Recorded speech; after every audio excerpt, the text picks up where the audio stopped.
अब हम बात करेंगे कि पृथ्वी की जो जैव विविधता है उसे क्षति कैसे पहुंच रही है। जैव विविधता की क्षति, या हम जिसे इंग्लिश में कहते हैं लॉस ऑफ बायोडाइवर्सिटी, क्योंकि हम जानते हैं कि स्पेशिएशन के द्वारा या जातीय उद्भवन द्वारा नई नई जातियाँ जो है वो नई जातियाँ जो है पारितंत्र में जुड़ती जाती है स्पेशिएशन के द्वारा। और क्योंकि मानवीय हस्तक्षेप हो रहा है, मनुष्यों के क्रियाकलाप के द्वारा क्या हो रहा है, ये जो नई जातियाँ तो आ रही है लेकिन मनुष्य के क्रियाकलाप के द्वारा ये नई जातियों को नुकसान पहुंच रहा है। कैसे? क्योंकि मनुष्य क्या करते हैं, जंगलों को काट दे रहे हैं, जंगलों में जो पेड़ पौधे हैं उन्हें नुकसान पहुंचा रहे हैं, उन्हें काट दे रहे, तो उन पेड़ पौधों पर निर्भर रहने वाले जो जीव है, जो जातियाँ है, वो अपने आप विलुप्त हो रही है, क्योंकि उनका जो आवास है वो समाप्त होते जा रहा है। तो वो अपना जीवन कैसे यापन करेंगे? इसलिए नई जातियाँ तो जुड़ रही है लेकिन मानवीय हस्तक्षेप के कारण ये नई जातियाँ जो हो रही है वो समाप्त भी होते जा रही है। इसलिए हमारी जो जैव विविधता है वो कम होते जा रही है, वो नुकसान होते जा रहा है उसे। अब अगर एक उदाहरण लेते हम, तो मनुष्य ने प्रशांत उष्णकटिबंधीय द्वीपों पर आवासीय बस्तियां स्थापित कर ली। तो आवासीय बस्तियां स्थापित करने के लिए उन्होंने पेड़ पौधों को काटा होगा, और पेड़ पौधों पर निर्भर रहने वाले जो पक्षी है वो अपने आप समाप्त हो जाएंगे, क्योंकि उनका आवास तो नहीं रहा, उनका आवास मनुष्य ने ले लिया। तो प्रशांत उष्णकटिबंधीय द्वीपों पर क्या हुआ, वहाँ पर 2000 पक्षियों की जो जातियाँ हैं, मूल पक्षियों की जातियाँ, वो विलुप्त हो गई। IUCN ने रेड लिस्ट 2004 के अनुसार एक लाल सूची दी। उन्होंने कुछ साक्ष्यों के अनुसार ये बताया कि पिछले 500 वर्षों में कुछ जातियाँ जो है वो विलुप्त हो गई है, समाप्त हो गई हैं। पिछले 500 वर्षों में हम देखते हैं कि 784 जातियाँ विलुप्त हो गई हैं। अब इन 784 जातियों में अगर हम बात करते हैं तो 338 कशेरुकी जीव है, 359 अकशेरुकी जीव है, और 87 प्लांट्स या पादप आ जाएंगे। तो क्योंकि हम जानते हैं कि अकशेरुकी जो जीव है, जिसमें ऑर्थोपोडा फाइलम की अगर हम बात करते हैं, तो इनमें सबसे ज़्यादा जैव विविधता पाई जाती है। अब नई विलुप्त प्रजातियों में जो प्रजातियाँ विलुप्त हो गई हैं उनकी अगर हम बात करें तो उनमें है मॉरिशस की डोडो। यहाँ पर आप देख रहे हैं कि मॉरिशस की जो डोडो है वो विलुप्त हो गई है। इसी प्रकार से अफ्रीका की क्वेगा, ऑस्ट्रेलिया की थैलेसिन, रूस की स्टेलर समुद्री गाय, ये सभी विलुप्त हो गए हैं। बाली, जावा, कैस्पियन की बाघ की 3 उपजातियां भी इसमें शामिल हैं जो कि विलुप्त हो गई है। और अगर हम पिछले 20 वर्षों की बात करें तो पिछले 20 वर्षों में 27 जातियां विलुप्त हो चुकी है।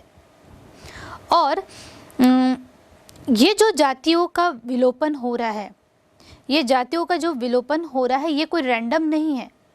मतलब अगर इसमें हम देखेंगे तो उभयचर समूह की जो जातियाँ ये सबसे ज़्यादा विलोपित हुई है, सबसे ज़्यादा विलुप्त हो गई है, समाप्त हो गई है।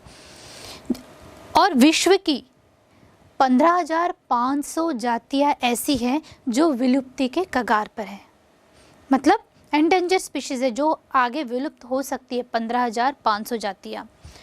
इस समय अगर हम बात करें तो इस समय 12% पक्षी, 23% स्तनधारी, 32% उभयचर और 31% आवृत्त बीजी पौधों की जातियाँ जो है वो विलुप्ति के कगार पर है, मतलब जो समाप्त हो सकती है आने वाले कुछ वर्षों में। और अगर हम पृथ्वी पर जीवन के इतिहास का अध्ययन करें तो इनका अध्ययन कुछ जीवाश्मों के आधार पर किया जाता है। तो उनके आधार पर आज जो हम जातियाँ देख रहे हैं जो विलुप्त होते जा रही हैं, तो ये जो जातियों का विलोपन जो है, जब पृथ्वी की उत्पत्ति हुई थी, पृथ्वी पर डाइवर्सिफिकेशन हुआ था, उस समय से ही चल रहा है जातियों का विलोपन। अब अंतर यह है कि अभी मनुष्य आ गए, तो मनुष्यों के आने से जो विलोपन हो रहा है जातियों का, उसकी जो दर है वो बहुत ज़्यादा हो गई है।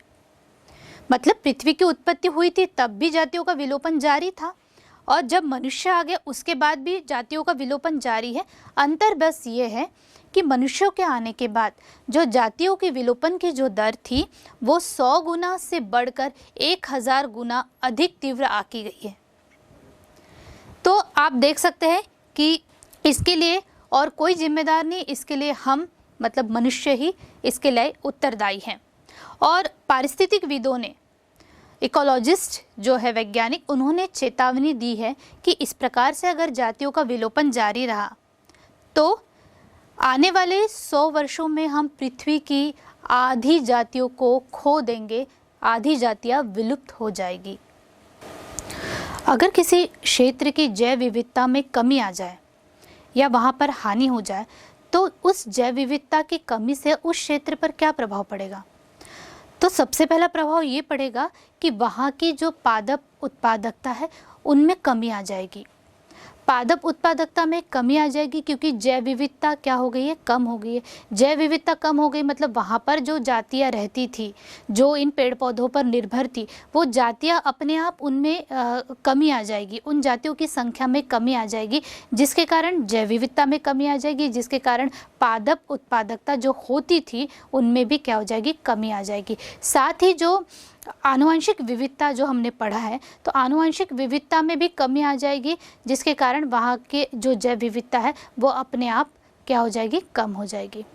दूसरा कारण ये होगा, दूसरा प्रभाव ये पड़ेगा कि पर्यावरणीय समस्याएं जैसे कि सूखा पड़ गया या बाढ़ आ गई, तो ऐसे समय में जो वहाँ पर जातियाँ रहती हैं, जो वहाँ पर जीव जंतु रहते हैं, वो अपने आप को उसका प्रतिरोध नहीं कर पाएंगे। उनमें प्रतिरोध क्षमता जो होती है वो अपने आप कमी आ जाती है, क्योंकि हमने स्थिर समुदाय के बारे में पढ़ा है, जो अपने आप को स्थिर समुदाय में कितना भी डिस्टर्बेंस आ जाए फिर भी वो अपने आप को उस वातावरण के अनुकूल अपने आप को ढाल लेते हैं। लेकिन अगर जैव विविधता कम हो जाए तो जातियों को खतरा हो जाता है और वो अपने आप को उस वातावरण के अनुसार नहीं ढाल पाती है, जिसके कारण उनकी जो संख्या धीरे धीरे क्या होती जा रही है? विलुप्त होते जा रही है।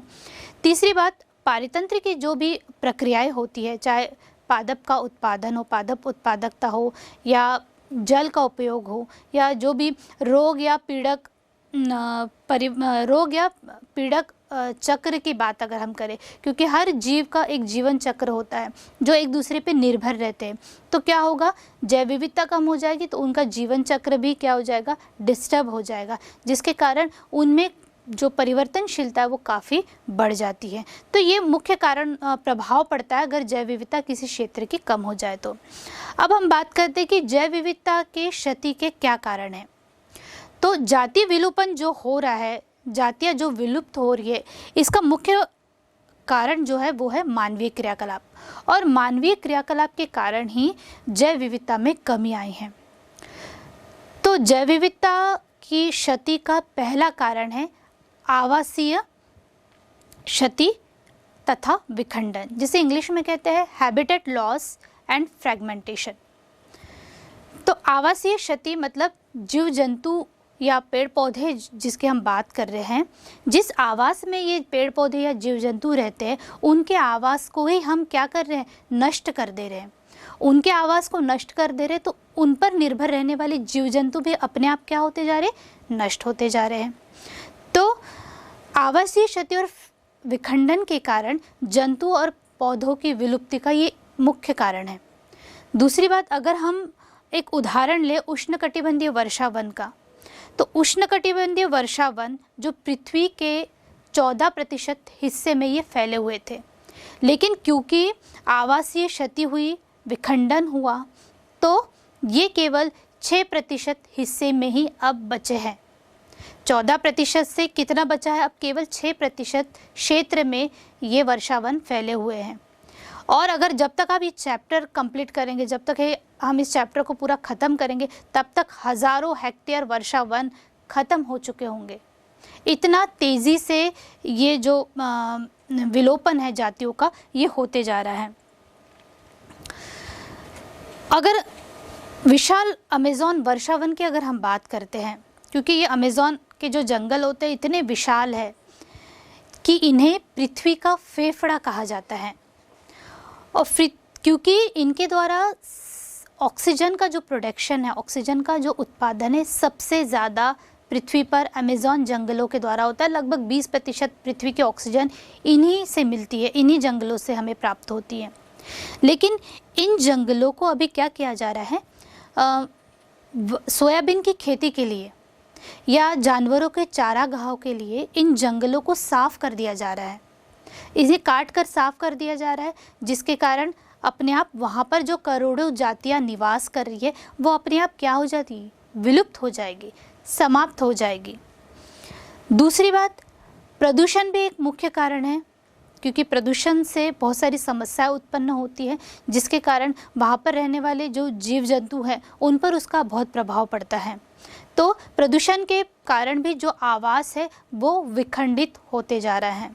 और मानवीय क्रियाकलाप की बात हम कर रहे हैं, तो जिसमें मनुष्य ने क्या किया है, जो बड़े बड़े आवास थे उन बड़े बड़े आवासों को छोटे छोटे खंडों में विभक्त कर दिया है, क्योंकि जंगलों को वो काट दे रहे, एक हिस्सा वो साफ कर दे रहे, वहाँ पर रहने वाले जीव जंतु जो उन पेड़ पौधों पर निर्भर थे वो भी अपने आप क्या होते जा रहे, या तो दूसरी जगह चले जाएंगे या धीरे धीरे वे समाप्त हो जाएंगे। इसी प्रकार से और दूसरी जगहों पर काट कर उन्होंने क्या कर दिया, या तो रास्ते बना दिए या पुल का निर्माण कर दिया या डैम बनाए। तो जो माइग्रेटरी प्राणी हैं, जो प्रवासी प्राणी हैं, उनके जीवन को खतरा हो गया, क्योंकि उनके आने जाने का रास्ता तो वही है जहाँ पर हमने डैम या पुल बना दिए हैं। तो मानवीय क्रियाकलाप के कारण सीधा सीधा इसका असर जो है ये प्राणियों पर हो रहा है। और ऐसे प्राणी जिन्हें बहुत अधिक आवास चाहिए अपना जीवन यापन करने के लिए, चाहे हम स्तनधारी प्राणियों की बात करें या पक्षियों की बात करें, तो इन्हें बहुत अधिक आवास चाहिए। तो ऐसे प्राणियों के भी जीवन को खतरा हो गया है, जिसके कारण जैव विविधता क्या हो रही है, ये धीरे धीरे इनमें कमी आती जा रही है, क्योंकि बहुत सारी जातियाँ विलुप्त होती जा रही है। दूसरा कारण है अति दोहन, जिसे हम इंग्लिश में कहते हैं ओवर एक्सप्लॉयटेशन। क्योंकि मनुष्य जो है वो अपना जीवन यापन करने के लिए आवास पर निर्भर है, ठीक है, प्रकृति पर निर्भर है। भोजन के लिए या आवास के लिए किस पर निर्भर है, प्रकृति पर निर्भर है। लेकिन आवश्यकता मनुष्यों की इतनी बढ़ती जा रही है कि अब यह लालच में परिवर्तित हो रही है, क्योंकि जितना मिल रहा है वो कम लग रहा है, इसलिए हम उसका क्या कर रहे हैं, अति दोहन कर रहे हैं, जिसके कारण जातियों का विलोपन बहुत तेजी से हो रहा है। अगर हम पिछले 500 वर्षों की बात करें तो पिछले 500 वर्षों में स्टेलर जो समुद्री गाय है या पैसेंजर कबूतर की बात करें तो ये ऐसे जीव है जो विलुप्त हो चुके हैं। और समुद्र में पाई जाने वाली जो मछलियां हैं जिनका शिकार मनुष्य कर रहे हैं, तो उनका शिकार करने से समुद्र की जो मछलियां हैं उनकी जनसंख्या में बहुत तेज़ी से कमी आ रही है, उनकी पॉपुलेशन जो है वो कम होती जा रही है। इसके कारण इन सभी मुख्य जातियों को खतरा हो रहा है, जिसके कारण जैव विविधता की क्षति हो रही है। तीसरा कारण है विदेशी जातियों का आक्रमण, या जिसे हम इंग्लिश में कहते हैं एलियन स्पीशीज इन्वेंशन। तो जब बाहरी जातियाँ या तो जानबूझकर या अनजाने में किसी क्षेत्र में लाई जाती हैं, तब वहाँ की जो स्थानीय जातियाँ होती है उनके जीवन को खतरा पैदा हो जाता है।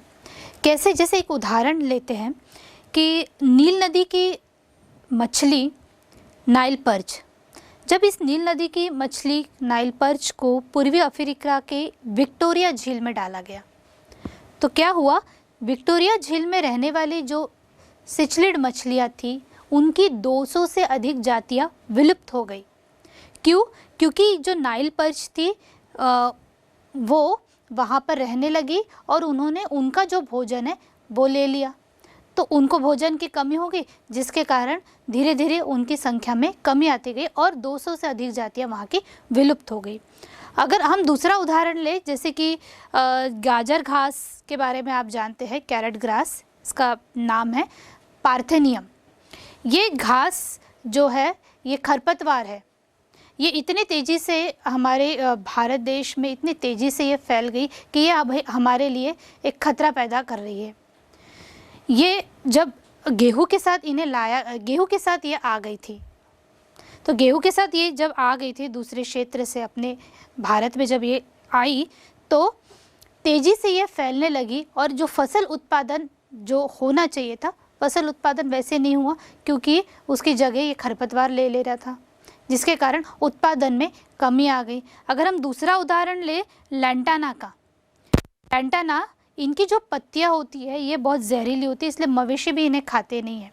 साथ ही साथ ये ऐसी खरपतवार जाती है जो ज़मीन को भी बंजर बना देती है, जिसके कारण फसल उत्पादन ठीक से नहीं हो पाता है। तो ये भी हमारे लिए खतरा बनी हुई है। तीसरा जो उदाहरण है जो कि आक्रामक विदेशी जाति हम कह सकते हैं, वाटर हाइसिंथ, इसे आइकॉर्निया भी कहा जाता है।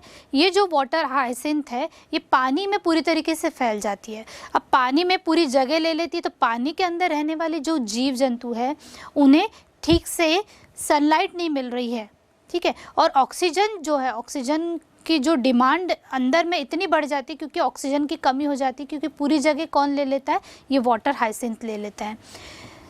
और एक प्रजाति है यूकेलिप्टस या नीलगिरी, जिसके बारे में आप अच्छे से जानते हैं। ये ऐसे प्लांट्स हैं जो पानी को बहुत ज़्यादा एब्जॉर्ब करते हैं, बहुत ज़्यादा पानी को अवशोषित कर लेते हैं। तो उस क्षेत्र में रहने वाले जो दूसरे पेड़ पौधे हैं उन्हें पानी की कमी हो जाती है, तो दूसरी जातियों के लिए ये खतरा पैदा कर रही है। इसलिए यूकेलिप्टस अभी लगाया नहीं जाता है क्योंकि ये पूरे पानी को अवशोषित कर। उसी प्रकार से मत्स्य पालन के उद्देश्य से, अब यहाँ पर किसी उद्देश्य से जब किसी जाति को लाया जाता है तो अफ्रीकन कैटफिश, जिसका नाम है क्लैरियस गैरीपाइनस, ये जो क्लैरियस गैरीपाइनस मछली है, जब इसे हमारी नदियों में लाया गया तो क्या हुआ, इनके लाने से हमारी नदियों की जो मूल कैटफिश की जो जातियाँ थी उनके जीवन को ये खतरा पैदा होने लगा, जिसके कारण हमारी जो मूल जाति है वो धीरे धीरे समाप्त होने लगी। तो विदेशी जातियों का आक्रमण भी एक कारण होता है जिसके कारण जैव विविधता की क्षति होती है। और चौथा कारण है सहविलुप्तता, जिसे कहते हैं को एक्सटिंक्शन। इसका मतलब ये होता है कि जब एक जाति विलुप्त हो जाती है तो उस जाति पर निर्भर रहने वाली दूसरी जाति अपने आप विलुप्त होने लगती है, ठीक है। जैसे हम जानते हैं कि पेड़ पौधों में परागण होता है, परागण किनके द्वारा होता है, कीटों के द्वारा होता है। अगर वहाँ पर कीट नहीं रहेंगे, कीड़े नहीं रहेंगे, कीट नहीं रहेंगे तो परागण कैसे होगा, और अगर परागण नहीं होगा तो पेड़ पौधों में जो फल लगते हैं वो कैसे लगेंगे, तो भोजन कहाँ से मिलेगा। तो अगर कीट समाप्त हो रहे तो अपने आप पादप पौधों पर भी उसका प्रभाव पड़ेगा। तो ऐसी बहुत सी जातियाँ जो एक दूसरे पर निर्भर रहती है, म्यूचुअलिज्म रहता है, एक साथ जीवन यापन करती है। अगर एक जाति समाप्त हो रही है तो अपने आप दूसरी जाति भी समाप्त होने लगेगी, और इसी को हम कहते हैं सहविलुप्तता। और यही कारण है जिसके कारण जैव विविधता की क्षति हो रही है। अब हम बात करेंगे कि पृथ्वी की जो जैव विविधता है उसे हमें संरक्षित क्यों करना चाहिए।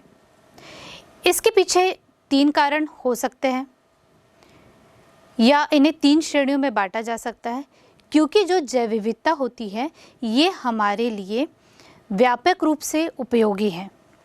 दूसरी, ये हमारे लिए संकुचित संकीर्णतः उपयोगी है, और तीसरी, इसकी नैतिक मूल्य होता है जिसके कारण ये हमारे लिए उपयोगी होती है और इसका संरक्षण करना बहुत ज़रूरी होता है। तो सबसे पहले हम बात करते हैं संकुचित संकीर्णतः उपयोगी। इसका मतलब ये होता है कि हम पृथ्वी की जैव विविधता को उपयोग तो कर रहे हैं, लेकिन जैव विविधता का बहुत सा ऐसा भाग है जिसका उपयोग शायद हम नहीं कर रहे क्योंकि बहुत सारी चीज़ों की अभी खोज नहीं हुई है। जैसे मनुष्य प्रकृति से बहुत सारी चीज़ें उपयोग करते हैं, जैसे कि खाद्य पदार्थ, अनाज, फल, दालें, इसके अलावा ईंधन, रेशा, इमारती सामान, औद्योगिक उत्पाद भी प्रकृति से हम प्राप्त करते हैं, जैसे कि टेनिन है, रेजिन है, स्नेहक है, रंजक या डाई जो है ये भी प्रकृति से प्राप्त किए जाते हैं। इसके अलावा परफ्यूम्स या इत्र ये भी प्रकृति के द्वारा हमें मिलते हैं। इसके साथ साथ औषधीय उत्पाद मतलब बहुत सारी जो दवाइयाँ बनाई जाती है ये प्लांट से प्राप्त की जाती है। लगभग 25% से भी अधिक औषधियाँ प्लांट से हमें मिलती है। इसका मतलब है कि 25,000 से भी अधिक पादप से औषधियाँ बनाई जाती हैं। लेकिन अभी भी ऐसे बहुत सारे प्लांट्स हैं जिनकी खोज नहीं हुई है। शायद इससे भी ज़्यादा औषधियाँ या दवाइयाँ या कोई अन्य उत्पाद हम पौधों से प्राप्त कर सकते हैं। लेकिन ये तभी पॉसिबल है, ये तभी संभव है जब हम जैविक अन्वेषण करें, मतलब इन उत्पादों की जैव विविधता की और खोज करें, क्योंकि हमारा जो राष्ट्र है जैविक संपदा से भरपूर है। तो इनकी जितनी खोज होगी उतना ज़्यादा इसका उपयोग हम कर सकते हैं। इसलिए अभी जो उपयोग हमारे द्वारा हो रहा है वो संकुचित उपयोग हो रहा है, संकीर्ण उपयोग हो रहा है। दूसरा है, जैव विविधता का संरक्षण इसलिए जरूरी है क्योंकि ये हमारे लिए व्यापक रूप से स्वार्थ उपयोगी है। क्योंकि प्रकृति के द्वारा अमूल्य चीज़ें हमें मिलती है, इतनी कीमती चीज़ें प्रकृति हमें दे रही है कि इसका अनुमान भी हम नहीं लगा सकते। जैसे यहाँ पर देख रहे बच्चों आप, ये अमेज़न के घने जंगल, ये इतने घने हैं, यहाँ पर बहुत सारे जीव की जातियाँ पाई जाती है, करोड़ों जीवों की जातियाँ यहाँ पर निवास करती है। और अकेला यह अमेज़न जंगल हमारे पृथ्वी के वायुमंडल को 20% के आसपास ऑक्सीजन प्रदान करता है। अब ये जो ऑक्सीजन, ये जो अमेज़न जंगल हमें प्रदान कर रहे हैं, इसका क्या मूल्य हो सकता है, इसका आर्थिक मूल्य क्या हो सकता है? इसका अनुमान हम तभी लगा सकते हैं जब अस्पताल में किसी मरीज को ऑक्सीजन सिलेंडर की आवश्यकता होगी और उसे जो खर्चा आएगा, इससे हम अनुमान लगा सकते हैं कि जो प्रकृति हमें ऑक्सीजन प्रदान कर रही है वो कितनी कीमती है। इसके अलावा पारितंत्र सेवाएं जो प्रकृति हमें प्रदान कर रही है, एक तो हम कह रहे हैं कि यह हमें ऑक्सीजन प्रदान कर रही है, दूसरी इन प्रकृति के द्वारा परागण की क्रिया परागणकारियों के द्वारा होती है। अब परागणकारी कौन से जीव जंतु होते हैं? चलिए, जैसे आप यहाँ पर देख रहे हैं आप, मधुमक्खी, गुंज मक्षिका, चमगादड़, पक्षी, ये ऐसे जीव हैं जो परागण की क्रिया कराते हैं। अब परागण की क्रिया से क्या होता है? परागण की क्रिया के द्वारा पौधों में लैंगिक प्रजनन की क्रिया होती है, जिससे पौधों में फल या बीज का निर्माण होता है। और फल और बीज का निर्माण होता है तो क्रॉप प्रोडक्शन होता है, फसल उत्पादन होता है, और इससे हमें बहुत सारे भोज्य पदार्थ प्राप्त होते हैं। अगर ये परागणकारी अनुपस्थित हो जाए, अगर ये पृथ्वी से समाप्त हो जाए, तो आप कल्पना कर सकते हैं कि क्या होगा? बिल्कुल सही, अगर परागणकारी ही नहीं रहेंगे तो परागण की क्रिया कैसे होगी? और अगर परागण की क्रिया नहीं होगी तो हमें भोजन जो पौधों में परागण की क्रिया के द्वारा बन रहा है वो हमें कैसे प्राप्त होगा? तो इसका अनुमान आप लगा सकते हैं। बच्चों, प्रकृति हमें आनंद की अनुभूति कराती है। कैसे? हमारी दिनचर्या इतनी व्यस्त हो गई है, इस दिनचर्या में हम अपने आप को इतना थका हुआ या परेशान महसूस करते हैं। ऐसा सबके साथ होता है। और जब हमें ऐसा लगता है तब हम कुछ ऐसी जगह पर जाना चाहते हैं जहाँ पर हमें आनंद और सुकून मिले। तो हम अपने परिवार के साथ, अपने दोस्तों के साथ घूमने चले जाते हैं, और ऐसी जगह पर घूमने जाते हैं जहाँ पर घने जंगल हो या नदी के किनारे। तो जब हम घने जंगलों में घूमते हैं तो वहाँ पर हमें बहुत सारे पेड़ पौधे और प्राणी दिखाई देते हैं, विभिन्न प्रकार के फूल हमें दिखाई देते हैं, सुंदर सुंदर फूल दिखाई देते हैं, शुद्ध हवा मिलती है जब हम इन जंगलों में घूमते हैं। इसी प्रकार से जब हम नदी के किनारे बैठते हैं तो वहाँ पर हमें एक अलग ही शांति का अनुभव होता है, ठंडी हवा वहाँ पर हमें मिलती है। और शायद इसलिए हम प्रकृति को बहुत ज़्यादा करीब देखते हैं जब हम ऐसी जगहों पर घूमने जाते हैं। और जब हम वापस आते हैं तो हमारे शरीर में एक अलग ही ऊर्जा का संचार हो जाता है, ताकि हम दूसरे दिन से फिर से अपने कामों में व्यस्त हो जाएं। तो आप समझ ही गए होंगे कि प्रकृति हमें कितनी मूल्यवान और कीमती चीज़ें प्रदान कर रही है और मनुष्य को जीवित रहने के लिए प्रकृति का होना बहुत ही ज़रूरी है। तीसरी जो बात होती है जिसके लिए जैव विविधता का होना बहुत ही ज़रूरी है वो है जीवों का नैतिक मूल्य। प्रकृति में पाए जाने वाला हर जीव, चाहे वो सूक्ष्म जीव हो, चाहे पादप हो, चाहे जंतु हो, हर जीव का अपना एक मूल्य होता है, हर जीव की अपनी एक कीमत होती है। जैसे आज हम देखते हैं कि बहुत सारी जीवों की जातियां आज विलुप्त हो गई है और बहुत सी ऐसी जातियां हैं जो विलुप्त होने के कगार पर है। जैसे आपने देखा होगा कि कौवे पहले हमें बहुत दिखाई देते थे, लेकिन अब ये कौवे हमें बिल्कुल ही दिखाई नहीं देते, या कहीं कहीं पर दिखाई देते हैं, लेकिन हम कह सकते हैं कि विलुप्ति के कगार पर है, क्योंकि ये कौवे हमारे लिए अपघटक का काम करते हैं। जो पहले जब हुआ करते थे तो हम नहीं समझ पाते थे, लेकिन आज हमें ये समझ में आ रहा है कि ये हमारे लिए कितनी कीमती थे। तो ऐसे हर जीव इस पारितंत्र में संतुलन बनाए रखने के लिए बहुत ही ज़रूरी है और शायद इस वजह से हमें हर जीव को सुरक्षा प्रदान करना ये हमारी नैतिक जिम्मेदारी बन जाती है।